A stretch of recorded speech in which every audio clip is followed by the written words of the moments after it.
Bonjour, donc moi je vais vous présenter, je suis Béatrice de Revier, je vais vous présenter un petit peu le travail que j'ai fait sur le regard de l'autre, le handicap esthétique. Voilà, alors on n'a pas beaucoup de temps, donc je vais aller un petit peu vite sur certaines notions. Déjà au début, je pense que je crois que quelque chose qui est important de comprendre, c'est que le handicap esthétique, c'est finalement un concept relativement nouveau. C'est vrai que Pierre Vabre a posé la définition qui n'existait pas avant et que c'est important. Alors il est parti de la définition du handicap posée par la loi de 2005, qu'il a adaptée au handicap esthétique. Je ne vais pas vous la donner parce que je pense qu'il faut qu'elle évolue. Je pense que moi je voudrais vous parler plutôt de la vulnérabilité esthétique.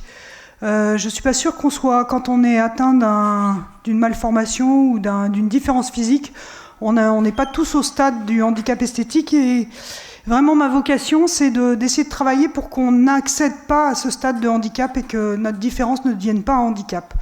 Alors je vais un petit peu vous expliquer comment j'en suis arrivée là, parce que je crois que pour les outils que je vais vous présenter, il faut vraiment comprendre un peu la démarche. Je me suis appuyée sur un modèle en TCC, parce que je suis diplômée de thérapie comportementale et cognitive, que j'ai trouvé extrêmement intéressant, qui part en fait de la situation problème et qui essaye de comprendre ce qui se passe dans la tête des personnes atteintes. Alors ça s'appelle le modèle CK. Et donc si on part du problème dans le handicap esthétique, c'est le regard de l'autre, c'est finalement les autres qui génèrent un handicap. C'est pas finalement notre handicap qui est un problème en soi, enfin c'est pas notre différence physique qui est un problème, mais c'est finalement le regard des autres qui va entraîner un problème. Donc ce regard, il va générer un certain nombre de choses. Il va générer des émotions. Ces émotions, ça va être la honte, la colère, l'anxiété, la peur.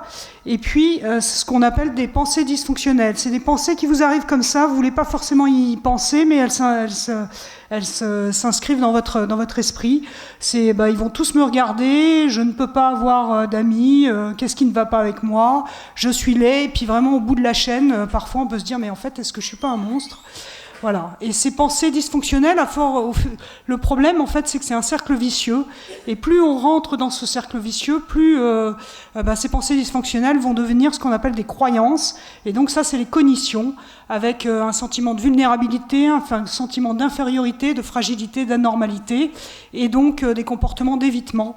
Et on retourne dans les émotions, ça surentraîne les émotions.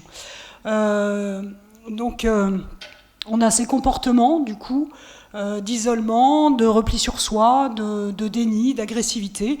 Et tout ça, finalement, au fur et à mesure, plus on rentre dans ce cercle, plus finalement on peut avoir une anticipation, c'est-à-dire avant même que la situation de problème se pose, hop, on se retrouve embarqué dans le cercle vicieux, et après l'entourage peut aussi être également soumis au même problème. Pourquoi je vous dis tout ça ? Parce que je crois que pour nous, ça a été en tous les cas pour moi, ma démarche, ça a été de me dire comment est-ce qu'on peut casser ce cercle vicieux pour qu'on ne rentre pas dans ce handicap esthétique. Il y a deux zones où on peut jouer.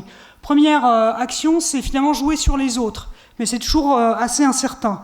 C'est-à-dire qu'on va essayer de changer leur regard, mais vous savez que c'est toujours compliqué. Ceci dit, j'ai évolué, et je crois que parfois ça peut marcher.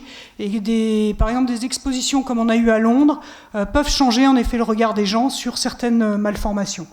Le deuxième point, moi je me suis dit tout de suite, c'est plutôt comment est-ce que moi je peux me changer ? Qu'est-ce qui peut me faire que finalement ce regard qui me met si mal à l'aise, je pourrais m'adapter à lui pour le surmonter ? Et donc là-dessus, en fait, j'ai trouvé des stratégies d'ajustement psychosocial. Alors, je ne vais pas vous les redécrire parce que vous les connaissez et que je pense que vous avez déjà écouté mon topo plusieurs fois. Donc, voilà, mais ces stratégies d'ajustement psychosocial me semblent intéressantes pour modifier ce cercle vicieux et finalement rentrer dans un cercle vertueux qui va jouer sur les émotions, l'anticipation, les pensées, les comportements, et donc on rentre dans un cercle vertueux, du moins je l'espère. Donc moi, ma volonté, c'est de jouer en préventif, c'est d'éviter de rentrer dans ce cercle vicieux. Alors ces stratégies, il y en a deux que j'ai identifiées qui me semblent intéressantes. C'est pas moi qui les ai inventées. Elles viennent d'associations anglaises et américaines, et donc je les ai adaptées à plusieurs. J'ai écrit des guides pour les enseignants, mais également pour les familles, et puis j'ai réuni une équipe et on a fait la BD Tous en piste.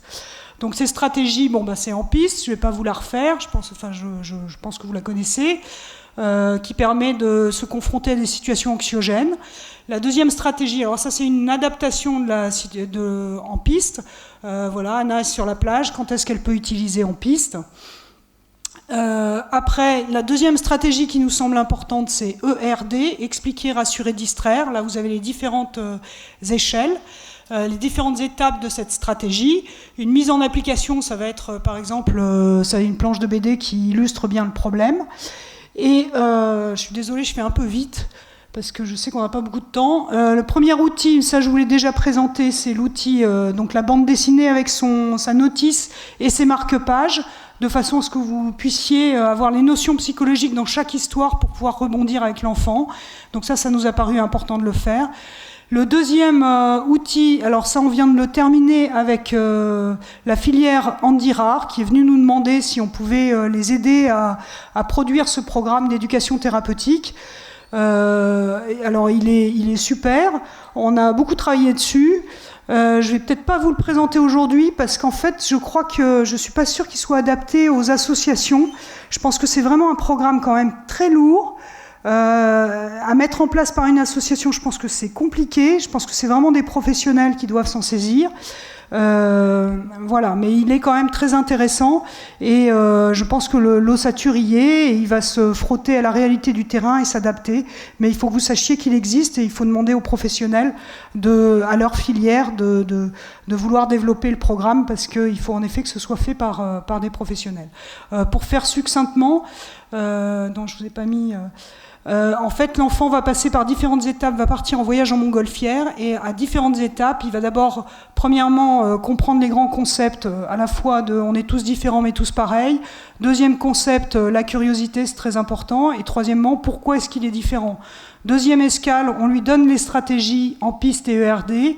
Il se fait un bouclier magique et une formule magique et un parchemin magique et il apprend à les utiliser. Troisième étape, il découvre les émotions, les siennes mais également ceux des autres qui génèrent des comportements. Et enfin, quatrième escale, là il fait des jeux de rôle où il est en situation avec cette situation problème. Voilà.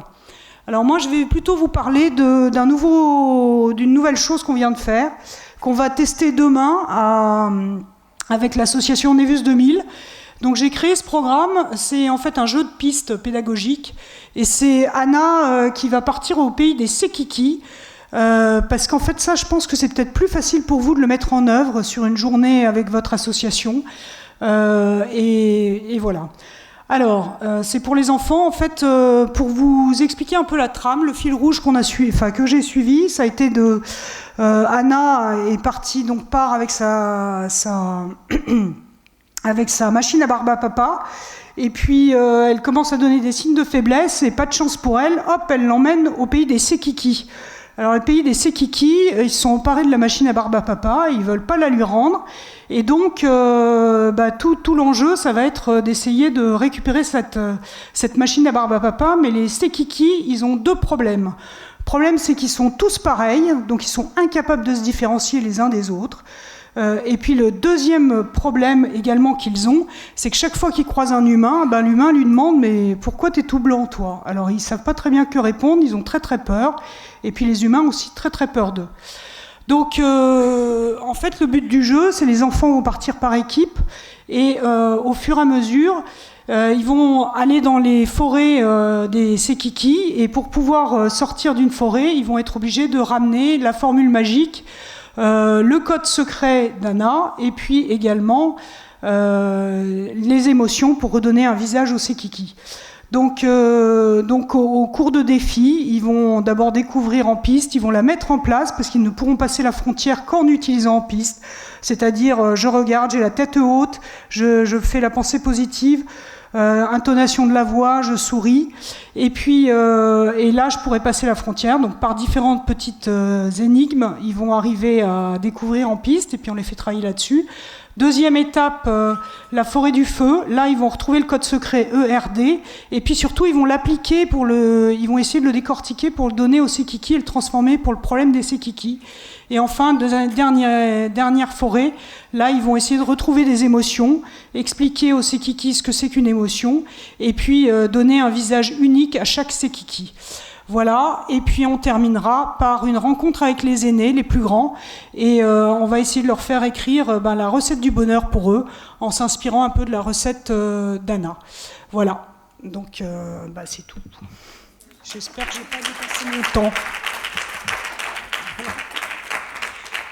En fait, je pense que le jeu de piste est peut-être adaptable dans une de vos journées d'association, parce qu'il se fait sur 3 heures, et je pense que les notions, ça leur permet quand même de se frotter, de découvrir ces stratégies d'ajustement psychosocial.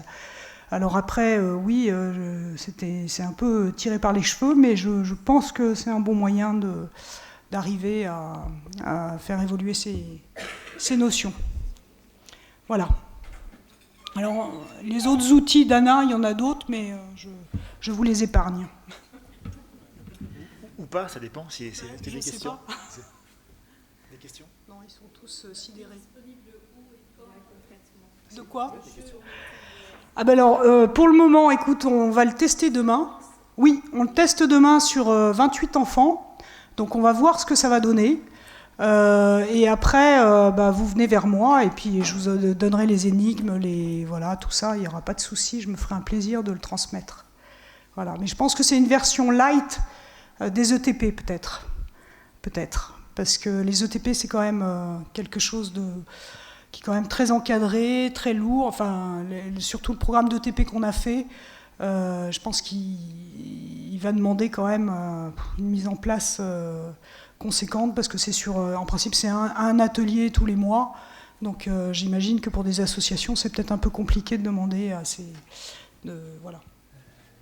Vous savez quelle ville va commencer sur le programme ETP ? Alors le programme ETP, il y a la ville de Lyon qui commence là, il va être lancé à la clinique du Val d'Ouest, il va être lancé également dans un centre qui s'occupe de la neurofibromatose de type 1. Donc il va être réadapté à ce moment-là. Il va être lancé à Dijon. À Paris, Necker, je ne sais pas. 2020. Ouais. Dijon, je crois que c'est 2020 aussi. Voilà. Donc.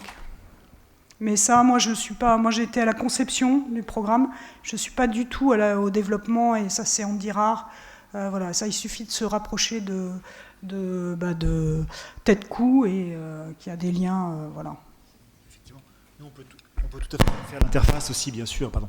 On peut faire l'interface si vous avez des questions et qu'il y a un contact qui vous manque, ou faire suivre éventuellement des informations qu'une association aimerait faire rebondir sur toutes les autres. Voilà, on peut passer par nous, effectivement, via le site. Alors, on peut personnaliser les mails qu'on vous envoie, mais ça peut être aussi une donnée qui est publique sur le site internet, bien sûr. Je pense aussi que plus les associations feront remonter qu'ils pensent qu'il y a une nécessité d'avoir ces ateliers d'ETP, plus vous aurez des chances que ces ateliers se développent. Si personne ne bouge et n'en parle, c'est sûr qu'il va rester dans un tiroir, à mon avis. Voilà. Comment ? l'ETP, s'ils peuvent l'oublier, oui. C'est du temps et du travail en moins. Oui. Et justement, à propos de l'ETP, question à la filière. Je sais pas, hier à la réunion de gouvernance, on a passé en revue les PNDS, les ETP, mais on ne sait pas où. Est-ce qu'il y a des ETP qui ont été choisis dans la filière, des projets précis? Je ne suis pas restée jusqu'au bout de la réunion. Il y a eu récemment un appel à projet, effectivement. Nous, on n'a pas retenu de programme cette année pour 2 raisons. Déjà parce qu'il y en a un qui est lancé par donc une équipe de tout. Alors, des fois, excusez-moi, je peux confondre parfois, en tout cas, sur échange de regards sur l'apparence, justement. On a plutôt choisi de ne pas répondre à l'appel à projet, de les laisser le développer eux cette année, en fait, et éventuellement de suivre l'an prochain, puisque théoriquement c'est un appel annuel pour développer. Après, on a déjà des programmes d'éducation thérapeutique au sein des centres de référence de la filière qui concernent éventuellement d'autres problèmes, et on ne l'a pas fait cette année parce que, donc encore une fois, c'était, il y avait le seul qu'on avait sous la main. Il n'y a pas eu d'autres propositions alors qu'on a demandé aux différents membres des CRMR, des centres constitutifs, savoir s'ils avaient un projet à développer. Et parce que ça prend beaucoup de travail, c'est-à-dire que dans la mesure où c'est quelque chose qui était déjà développé par un autre centre, on les a laissés faire le travail et on verra l'an prochain ce que ça donne, avant éventuellement de suivre. Mais encore une fois, théoriquement, c'est un appel annuel, donc il sera toujours temps de rattraper le train quand le moment sera venu. Ok. Et le jeu de piste, c'est combien de temps à peu près Alors, le jeu de piste, je le teste demain. Je l'ai fait pour 3 heures. À mon avis, c'est 2h30, 3 heures, ouais. en prenant son temps. Voilà.